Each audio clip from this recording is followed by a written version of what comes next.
Hey, what's up guys? I'm Oklahoma, and we're going to cover some more Rome 2 news. It's dropping like crazy. So sorry if I can't keep up with the other stuff, but Rome 2 is just coming, so much of it. So first off, they're going to announce that they went to Rome, the set of Rome, the TV series in Rome itself, and there you could have seen Prince of Macedon and Lionheart X10. So they're fellow YouTubers who've been doing Rome coverage for a while, and they were invited to join the staff and crew over there in Rome, and they're going to have some announcements about that soon. Anyways, what they announced in this rally point is the beginning of a Suebi campaign. So you can see here right off the bat, once you get started, you're going to have these missions like you saw in Rome 1 with the Senate giving you missions. So control 8 settlements either by direct control or ownership, and then you get a new bonus objectives afterwards, as well as 5,000 denarii or whatever you were using to be added to the treasury. So this is going to be the way they're going to guide you, and I'm guessing throughout the campaign they'll give you historically relevant missions, and then also things just to guide you and get you started and allow you to get that cash flow going.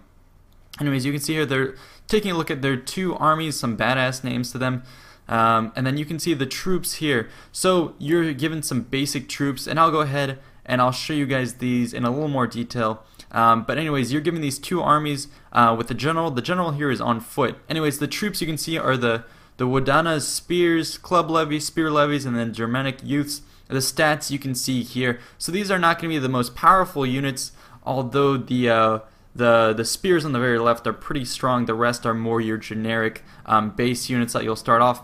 And anyways, when you upgrade your forces and expand your cities, you'll obviously get access to more and more of them. But I thought that would be interesting to give you guys a little bit of a look at the stats, the weapon damage, the armor, the health, and all that stuff.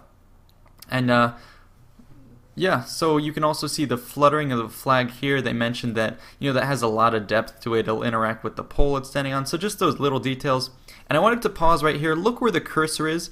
It says ambush success chance 20% because of the grasslands. So that means you don't have to be in the forest to have ambushes. You might actually be able to ambush in normal terrain. So that's a new wrinkle to the campaign map, is the fact that you'll be able to have ambushes virtually anywhere, especially for the Suebi who are more inclined to win in these ambush battles. That means anyone who's attacking them will be at risk of ambush anywhere in their territory, not only the forest but also the grassland. So that's gonna be a cool way to stretch the capacity for ambushes. Anyways, here I'm gonna pause and let's take a look at this.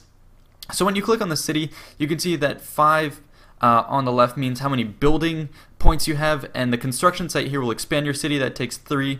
Then look on the left and the right, I expanded that. So on the left you can see the public order for your the region you're looking at, the food that you have, and your income for that city. Then on the very right you'll see the map, so total food, total income, and then the 7,500 there, I'm not quite sure what that is. And then you can see 272 BC is where you start, and if you click through that top of the map, you can choose different options to see what is present.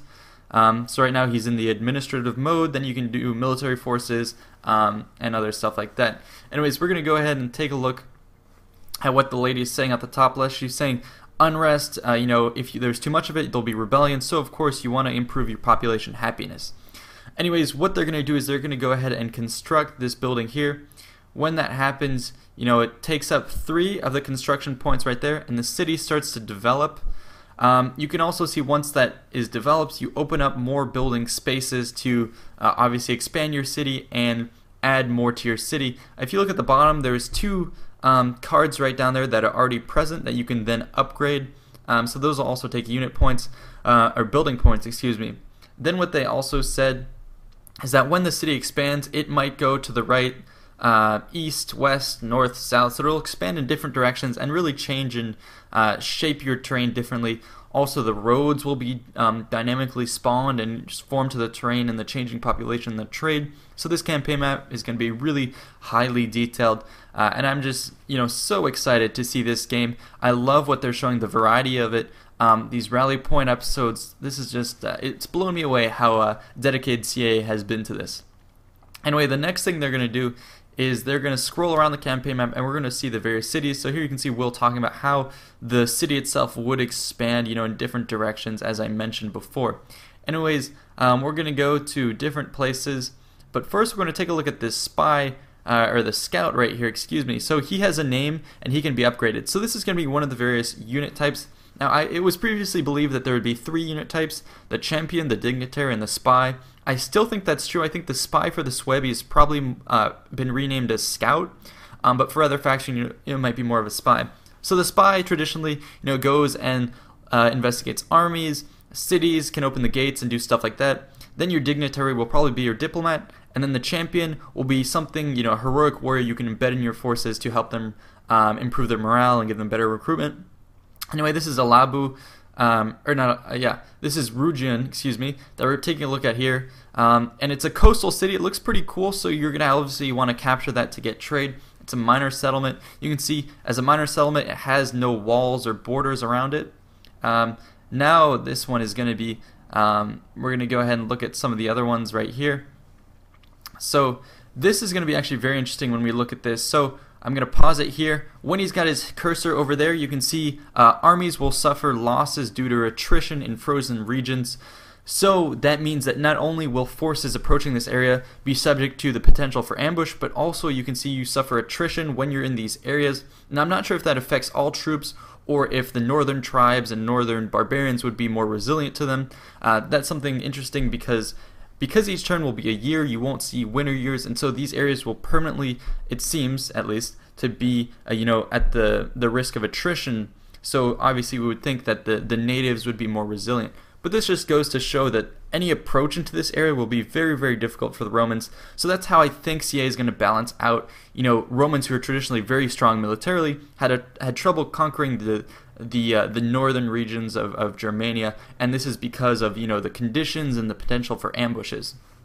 And it is when they zoom out, they show you all of the campaign map here. Actually, not all of it. It'll extend a bit further north, south, and stuff like that. But you can see here the amount of space that you have to conquer. It'll take forever to take it all over. So happy conquering, guys. I hope you enjoyed. I will be continuing my coverage of Rome 2. There's so much news to cover, as well as when it comes out. So if you haven't already, check out the other videos on our channel. I do constant updates, and also check out some of my commentary you can see here for Shogun 2. Just check it out. Tell me what you think. I'll be doing more of that commentary style when Rome 2 comes up. Anyways, thanks so much for watching. See you guys next time. Challenge a battle right here. I'll pull up the hill slightly, and then I'll charge back down just so I get a little bit of the uphill bonus. So he's not sure whether or not to commit right here, because in the past I've sprung traps on him. So it's a little bit of a back and forth there. So with his cavalry distracted, what I do is I move my center forces up, deploy my archers and my foot soldiers. I know that his cavalry are distracted, and because of that I'm able to spring the trap over here. So he did leave some rear guard here, but not enough, and so I'm able to deploy my light cavalry on the side, on the left, and my heavy cavalry in the center. They're going to go ahead and smash his forces. As they do this, you can see my arrows coming in from the center push. So I timed both of these together just as his cavalry forces on the side were distracted. And now what I do is to prevent his cavalry from coming back and assisting his troops, I engage this flank here. Now I'm not going to stay engaged for too long. I don't want to lose my horses, so I engage long enough to get them pinned down, and then I move my cavalry forces back. And you can see there moving my support troops here. So as I pull my forces back, if he is dumb enough to follow me, I'll shoot him. But of course, this was a good opponent, and he did not chase me, so that was smart enough. But I'm able to get some parting shots off as he's going to support his troops.